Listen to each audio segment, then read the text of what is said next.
उसके बाद आपने अपना जो पैशन है वो कैसे पहचाना? मतलब मैंने एक्चुअली थोड़ा देर से अपने पैशन पे ध्यान दिया। फैमिली में कोई प्रेशर नहीं था कि फैमिली ने तो कोई प्रेशर नहीं बताया कि अभी तूने पहले वो स्टार्ट किया था फिर तो ये चेंज कर रहा है, कुछ ऐसा कुछ कैसा उनका माहौल था? फैमिली प्रेशर, कैरियर थोड़ा सेटल नहीं होता है तो परिवार वालों को चिंता रहती है। हमारी ऑडियंस है ये बेसिकली जॉब सीकर्स भी है, तो जॉब्स के बारे में हम डिटेल डालते रहता हूँ। तो उनकी ग्रेजुएशन कंप्लीट हो जाती है और उनको जो है सैलरी अलग अलग प्रकार से देखने को मिलती है, सर 18,000, 20,000, 15,000।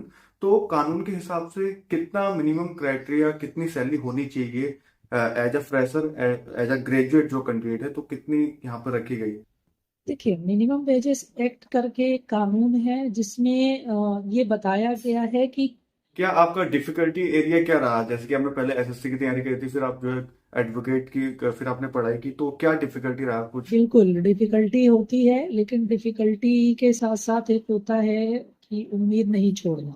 लॉ या एडवोकेट में जाना चाहता है तो कैसे जा सकता है? उसमें क्वालिफिकेशन की क्या नीड होती है और कितने समय का ये टाइम पीरियड होता है कंप्लीट लॉ करने में? पहले तो 12वीं पास के बाद Nowadays हम देखते हैं कि कपल्स हैं तो इनको जो है मैरिज सर्टिफिकेट जो है कंपलसरी हो गया, तो ये कितना इम्पोर्टेंट है? मैरिज सर्टिफिकेट एक ऐसा सर्टिफिकेट है जो गवर्नमेंट प्रोवाइड कराती है। और कैरियर बदलने का सही समय कैसे पहचाने? कैरियर बदलना एक तो डिपेंड करता है लास्ट क्वेश्चन पूछूंगा मैं आपसे कि what advice you want to share to youth youth I have a short advice for हाँ। Youth in in in my view. Hi everyone, कैसे हैं आप लोग? आज की वीडियो में हम कवर करने वाले हैं कि अगर आप कोई इंटरव्यू के लिए जा रहे हैं तो बेसिकली लॉ एंड ऑर्डर के अकॉर्डिंग, कानूनी तौर के अकॉर्डिंग अगर हम बात करें हमें सैलरी कितनी मिलनी चाहिए, वो टॉपिक हम पूरा यहाँ पे डिस्कस करने वाले हैं। एंड कौन कौन से वो नए नए अपडेट हैं जो आपको जानना जरूरी है। आज जिस शख्स का मैं इंटरव्यू आपके साथ शेयर करने वाला हूँ, इनका नाम बेसिकली मिस्टर दिव्यांश गौतम है। इनके बारे में बात करें तो बेसिकली इन्होंने और मैंने 2018 में साथ में ही गवर्नमेंट जॉब की प्रिपरेशन करी थी, like SSC and banking jobs की हमने एक साथ तैयारी करी थी 2018 में लक्ष्मी नगर में। तो बेसिकली उसके बाद इन्होंने क्या क्या चेंजेस किए अपने लाइफ में, कैसे इन्होंने अपने पैशंस को पहचाना कि मुझे लॉ एंड ऑर्डर एक एडवोकेट में जाना चाहिए और मुझे एग्जाम की तैयारी यहाँ पे क्विट करनी चाहिए। मैं रिकमेंड करूंगा इस वीडियो को पूरा एंड तक देखिए। इनकी जो जर्नी में जो जो इंटरेस्टिंग पार्ट रहे हैं, अगर आप यहाँ पे उनको ध्यान में रखते हैं तो आप अपने शार्प माइंड से अपना भी कैरियर यहाँ पे बना सकते हैं और कैसे आप अपनी डिस्ट्रैक्शन को दूर कर सकते हैं। तो विदाउट एनी वेस्टिंग टाइम आप इस पॉडकास्ट को एंजॉय कीजिए। So let's get started. Hi everyone, कैसे हैं आप लोग? आई होप कि सभी लोग बढ़िया होंगे। आज जिनका मैं इंटरव्यू आपके साथ शेयर करने वाला हूं, इनका नाम बेसिकली मिस्टर दिव्यांश है। ये करंटली एडवोकेट है। ये करंटली अपनी जर्नी के बारे में बताएंगे। जर्नी क्या रहेगा कि कैसे इन्होंने अपनी जर्नी स्टार्ट करी, क्या इनका डिफिकल्टी लेवल था और किन किन चीजों में इन्होंने बदलाव किए अपने सक्सेसफुल जर्नी में। तो सबसे पहले मैं इंट्रोडक्शन कराना चाहता हूँ मिस्टर दिव्यांश को। थैंक यू सो मच हमारे चैनल पे जुड़ने के लिए। तो सबसे पहले मैं रिकमेंड करूंगा कि जो भी हमारी ऑडियंस है, आप थोड़ा अपने बारे में इंट्रोडक्शन दे दीजिए। कहाँ से आप बिलोंग करते हैं, क्या आपकी क्वालिफिकेशन है एंड करंटली आपका क्या प्रोफाइल है? सभी को नमस्कार। मेरा नाम दिव्यांश गौतम है। मैं मध्य प्रदेश स्टेट से बिलोंग करता हूँ। मध्य प्रदेश स्टेट में एक छोटा सा डिस्ट्रिक्ट है, डिस्ट्रिक्ट सीधी, जो कि मेरा होम टाउन डिस्ट्रिक्ट है। But now at a time मैं डिस्ट्रिक्ट रीवा, जो कि डिस्ट्रिक्ट सीधी के जस्ट बगल का डिस्ट्रिक्ट है, मैं वहाँ पे रह रहा हूँ। मेरा यहीं पे निवास स्थान है। मेरा यहीं पे अपना जीवन यापन, रोजमर्रा का जो जीवन का जीने का एक तरीका है, जिस तरह एक, तो उसी में मैं अपने कर्म भूमि के तौर पे अगर कहें तो मैं रीवा जिले से बिलोंग करता हूँ। और इनका, ये मेरे मित्र भी हैं जो मेरा पॉडकास्ट कर रहे हैं। तो ये तो मेरे बारे में सब, लेकिन मैं आप लोगों से भी साझा कर दूं थोड़ा सा। मैं एक शासकीय विद्यालय का छात्र रहा हूँ, शासकीय उच्चतर माध्यमिक विद्यालय क्रमांक 2, जो कि सीधी जिले में स्थित है। मैं वहाँ से 12वीं पास किया हूँ। गणित विषय का छात्र रहा हूँ मैं। और उसके बाद फिर मैं राजधानी दिल्ली में एसएससी बैंकिंग और सिविल सर्विसेज की तैयारी किया 2 साल। और उसके बाद फिर मैं 1 साल इंदौर में रहा, वहाँ भी मैंने तैयारी किया। तैयारी के दरमियान मुझे ये पता चला कि मेरी जो रुचि है वो विधि क्षेत्र में है।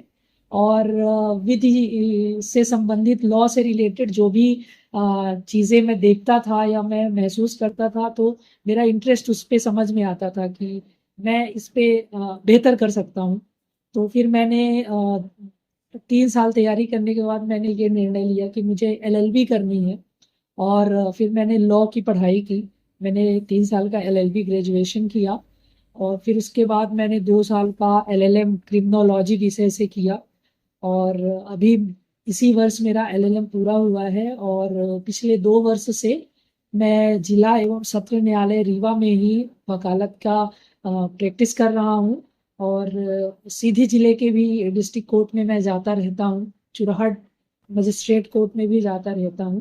पर बेसिकली मेरा जो मेन है वो मैं डिस्ट्रिक्ट कोर्ट रीवा में प्रैक्टिस कर रहा हूँ। तो यही मेरा प्रोफाइल है और मैं एक बहुत ही सामान्य घर का एक व्यक्ति हूँ और पेशे से देखा जाए तो अब मैं एक वकील हूँ। बेसिकली जैसे कि आपने पूरा इंट्रोडक्शन दे दिया गाइस, ये मेरे ऑलरेडी नोन पर्सन है। बेसिकली हम दोनों ने एक साथ ही एसएससी की तैयारी की थी लक्ष्मी नगर में। तो दिव्यांग, जैसे कि मैं आपको जानता हूँ कि हम दोनों ने एक साथ ही यहाँ पे प्रिपरेशन स्टार्ट की थी एसएससी एंड गवर्नमेंट जॉब्स की। तो जैसे कि आपने ये फैसला लिया कि आपने प्रिपरेशन करी, तो उसके बाद आपने अपना जो पैशन है वो कैसे पहचाना, मतलब कि मुझे इस मैंने एक्चुअली थोड़ा देर से अपने पैशन पे ध्यान दिया। मैं जब स्कूल में था, तो मैं जब क्लास 11-12 में था तो मैं थोड़ी बहुत स्पीचेस दिया करता था स्कूल में। तो जो मेरे टीचर्स हुआ करते थे वो मेरे ऑब्वियसली गुरु गुरु होते हैं, वो पहचान जाते हैं सब कुछ।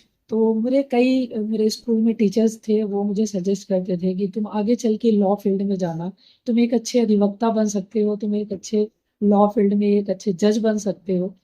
तो उन्होंने मुझे वहाँ पे सजेस्ट करते थे वो लोग। लेकिन एक कंपटीशन की दुनिया में एक ये था कि सरकारी नौकरी की तैयारी के चक्कर में सरकारी नौकरी लग जाए, एक कैरियर जो है वो फिक्स रहे। बिल्कुल तो उस चक्कर में तैयारी करने निकल पड़ा था। लेकिन जब तैयारी किया और अपने आप को समझा, तो ये समझ में आया कि नहीं, मैं इस फील्ड के लिए नहीं हूँ, मेरा फील्ड कुछ और है। और मैं ओके। वकालत क्षेत्र में बेहतर कर सकता हूँ। और जब मैं उसमें एलएलबी के टाइम जब मैं थोड़ा बहुत पढ़ाई करता था, मैंने जब ग्रेजुएशन स्टार्ट किया इस क्षेत्र में, और फिर जब मैं कोर्ट में प्रैक्टिस स्टार्ट किया, तो सच में मुझे ये लगा कि यही मेरा है फील्ड और इसी फील्ड में मुझे अपना बेस्ट है। तो फैमिली में कोई प्रेशर नहीं था? कि फैमिली ने तो कोई प्रेशर नहीं बनाया कि अभी तूने पहले वो स्टार्ट किया था फिर तो ये चेंज कर रहा है, कुछ ऐसा कुछ? कैसा उनका माहौल था? फैमिली प्रेशर ऐसा करके कुछ नहीं था। लेकिन हाँ, जब आपकी उम्र बढ़ती है और जब आपका कैरियर थोड़ा सेटल नहीं होता है, तो परिवार वालों को चिंता रहती है कि बच्चा कहाँ जा रहा है, बच्चे का क्या हो सकता है।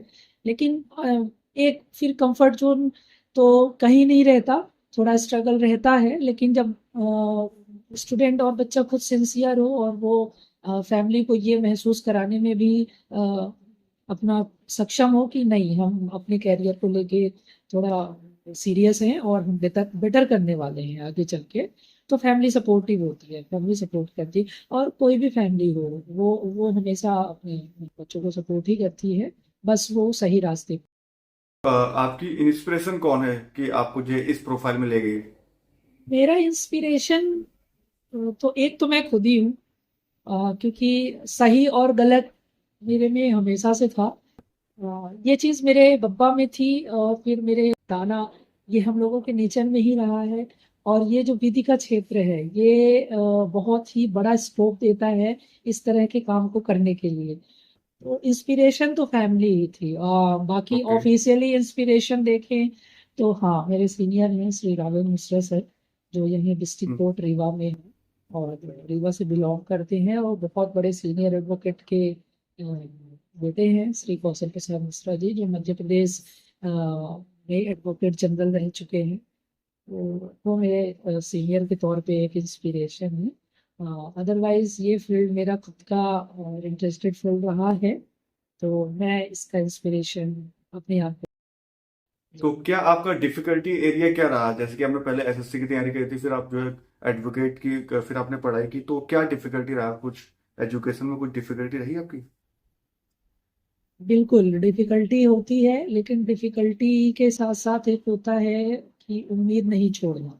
तो कठिनाइयाँ बहुत थी, एकदम से आप एक सीमित सिलेबस तैयारी करके और किसी एक परीक्षा को निकाल के लाइफ टाइम के लिए सेटल होना।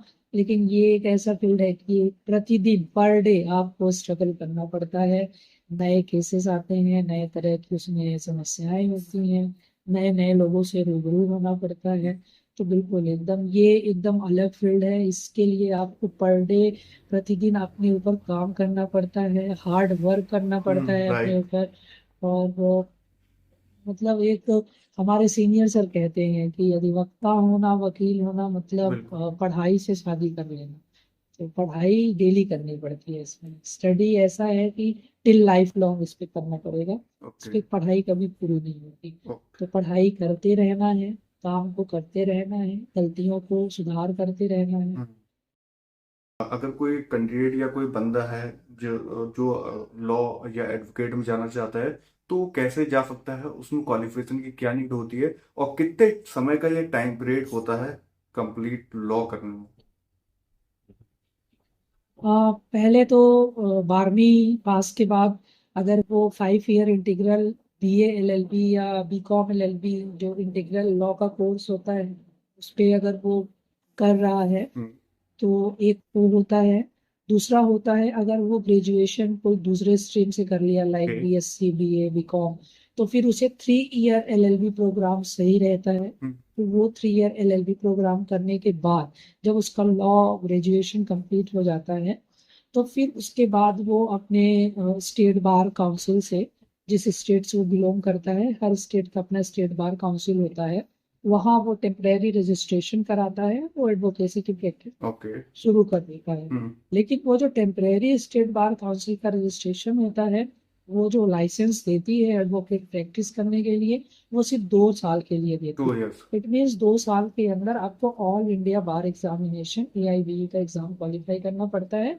तब जाके आप लाइफ टाइम के लिए एक एडवोकेट बनते हैं और आप अच्छे से आराम से कहीं भी बेसिकली टू जी, इयर्स में आपकी आवाज कंप्लीट नहीं। प्रोसेस आपका कंप्लीट हो जाता है, राइट? जी हाँ, फिर आप एक पूरी तरह से एडवोकेट बन जाते हैं। अगर आपको सुप्रीम कोर्ट में प्रैक्टिस करना है तो उसके लिए आपको AOR एग्जाम क्वालिफाई करना पड़ता है। एक वो होता है एडवोकेट ऑन रिकॉर्ड का एग्जाम, तो वो सुप्रीम कोर्ट खुद कंडक्ट। कभी आपने गिव अप करने की सोची है? गिव अप करने का तो बहुत बार ख्याल आया। हम्म। गिव अप करने का ख्याल तो मैं लॉ में एडमिशन लिया तभी। हम्म। लॉ इतना आसान नहीं है जितना लोग लॉ को आसान समझते ये। हैं। स्पेसिफिकली जो सच में पूरे मन से और अच्छे ढंग से लॉ को करना चाहते हैं और एक प्रैक्टिसिंग एडवोकेट बनना चाहते हैं या अदरवाइज जज बनना चाहते हैं, तो लॉ तो बहुत बृहद है। वो उसका कोई अंत नहीं है। हर दिन नए कानून बनते हैं, हम्म। हर दिन नए संशोधन होते हैं, उसमें अपडेट रहना पड़ता है। राइट। तो जैसा मैंने कहा कि लॉ ऐसा फील्ड है कि इट मीन्स पढ़ाई से आपको शादी कर लेनी है। पढ़ाई आपके साथ जीवन भर चलेगी, पर डे चलेगी, प्रतिदिन आपको पढ़ना पड़ेगा। तो लॉ तो ऐसा है कि उसको संभाल के रखना, उस पे बने रहना अपने आप में बहुत कठिन है। गिव अप करने का मेरे मन में कई बार थॉट्स आया, लेकिन जैसा मैंने कहा कि मेरा खुद जो इंस्पिरेशन रहा है वो मेरा खुद का इसमें से रहा है। तो गिव अप करने का कोई इसमें मेरे सामने सवाल ही नहीं पैदा होता। और मुझे लगता है कि मैं आगे चल के एक बहुत बेहतर वकील बन। नाउअडेज हम देखते हैं कि जो कपल्स हैं तो इनको जो है मैरिज सर्टिफिकेट जो है कंपलसरी हो गया, तो ये कितना इम्पोर्टेंट है?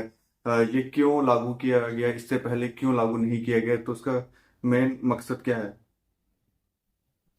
जी, मैरिज सर्टिफिकेट एक ऐसा सर्टिफिकेट है जो गवर्नमेंट प्रोवाइड कराती है ओके। आपको। तो आप शादीशुदा हैं, आपका एक नंबर जनरेट होता है जिसमें आपके आधार कार्ड, आपकी पर्सनल डिटेल्स लिंकअप रहती हैं। ओके। तो आप कहीं भी किसी भी स्तर पे आप झूठ नहीं बोल सकते, आप फ्रॉड नहीं कर सकते। कई बार क्या होता है कि एक व्यक्ति शादीशुदा है, वो किसी दूसरे स्टेट में जाता है, राइट तो राइट वहाँ की वो दूसरी शादी कर लेता है अपनी आइडेंटिटी छिपा के।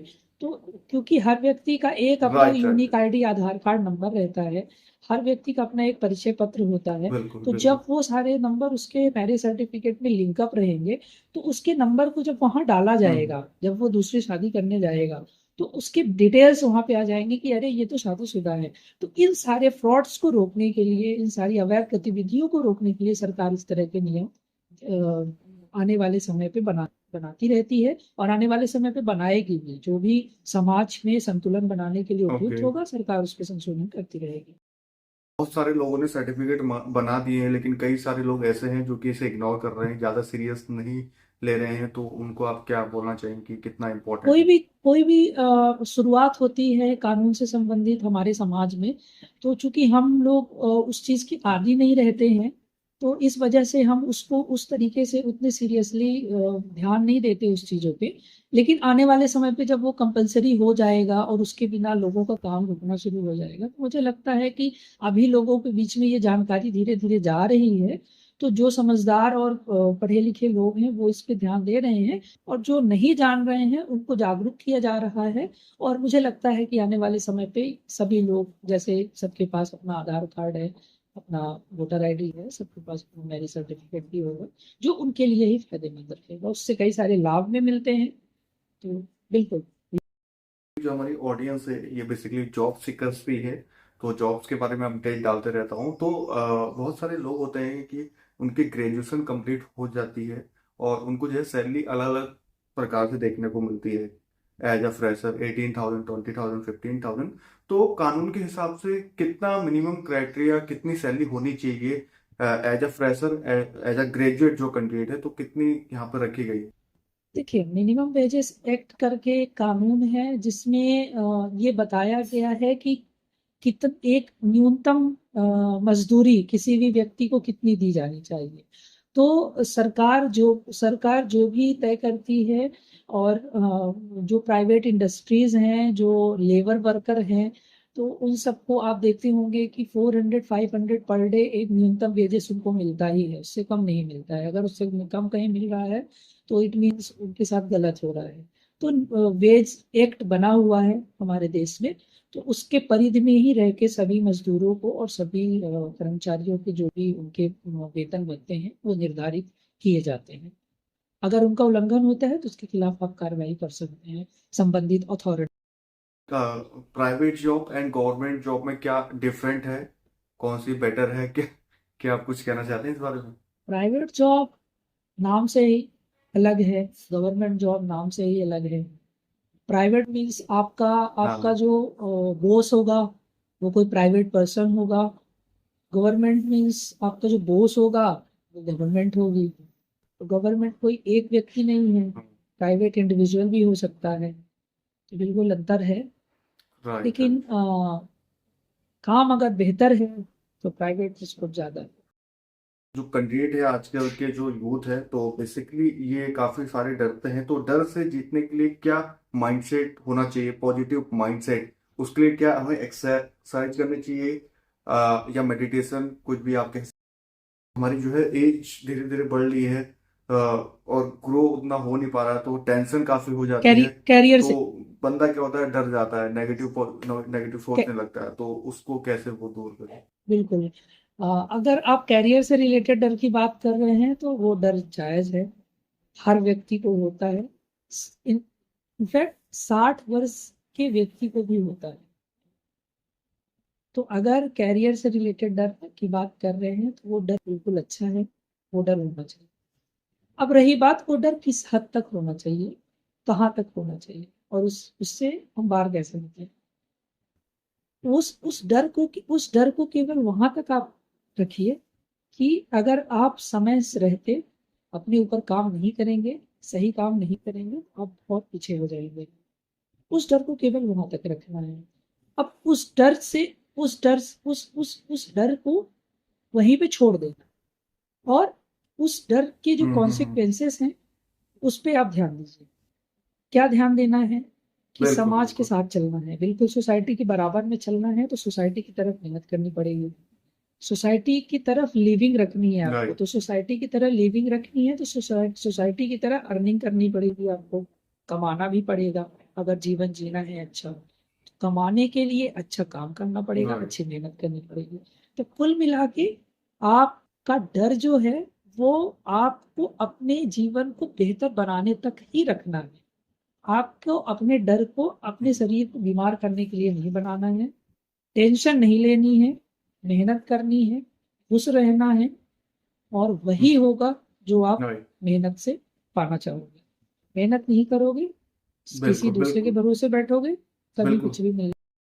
आपने भी अपने कैरियर की शुरुआत किसी और से करी थी, फिर आपने चेंज किया, तो कैरियर बदलने का सही समय कैसे पहचाने? कैरियर बदलना एक तो डिपेंड करता है आपकी परिस्थिति पे, सबसे ज्यादा, कि आपकी परिस्थिति कैसी है। दूसरा, कैरियर कुछ नहीं होता, होता है किसी भी फील्ड पे आप कितना बेटर काम कर पा रहे हो।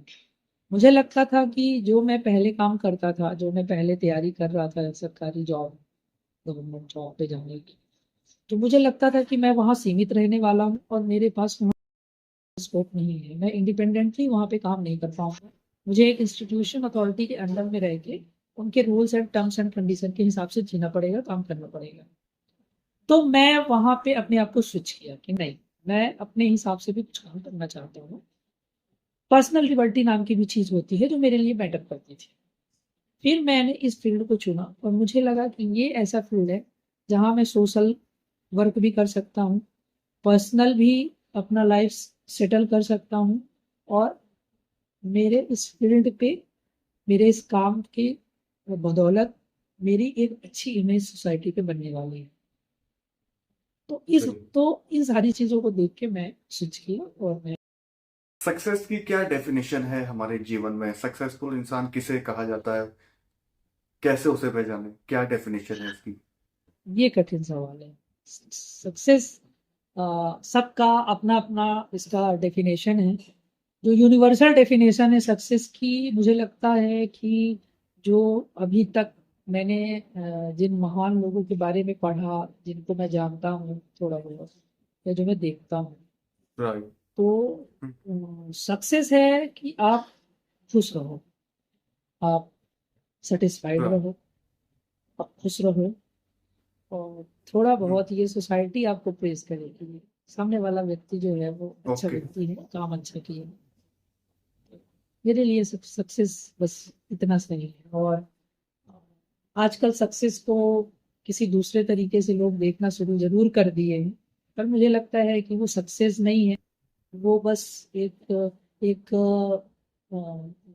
शो ऑफ है, कि आपके पास बहुत सारे साधन, सुविधाएं हो, फैसिलिटीज हो, तो वो सक्सेस है। तो मुझे नहीं लगता सक्सेस वो नहीं है। सक्सेस वो है जो यूनिवर्सल सक्सेस मानी जाती है। तो आप यूनिवर्सल सक्सेस पे अगर थोड़ा बहुत उसको टच कर रहे हो, तो मुझे लगता है वो सक्सेस है। Thank you so much Divyansh अपना एक्सपीरियंस शेयर करने के लिए। तो आप लास्ट क्वेश्चन पूछूंगा मैं आपसे कि what advice you want to share to youth? Youth को आप क्या संदेश देना चाहते हैं, मोटिवेशन, जिससे कि आई हैव अ शॉर्ट और एडवाइस फॉर हाँ। Youth. In my view, first of all, take care of yourself, take care of your family, and do whatever you want. In which field you have interest, what do you want, do it full mood, and do hard work and earn money and live life like a king. That's it. So thank you so much Divyansh ji, हमारे channel पे जुड़ने के लिए, अपना कीमती समय निकालने के लिए, और हमारी ऑडियंस से इंटरेक्ट करने के लिए, जिससे कि कुछ ना कुछ आपको सीखने को मिला होगा। और अगर आपके मन में कोई डाउट है तो कमेंट बॉक्स में कमेंट कीजिए। तो thank you so much mister Divyansh ji हमारे चैनल पे जुड़ने के लिए। I hope, thank you again. Thank you so much, Pankaj ji. Next time फिर मिलते हैं। Most welcome.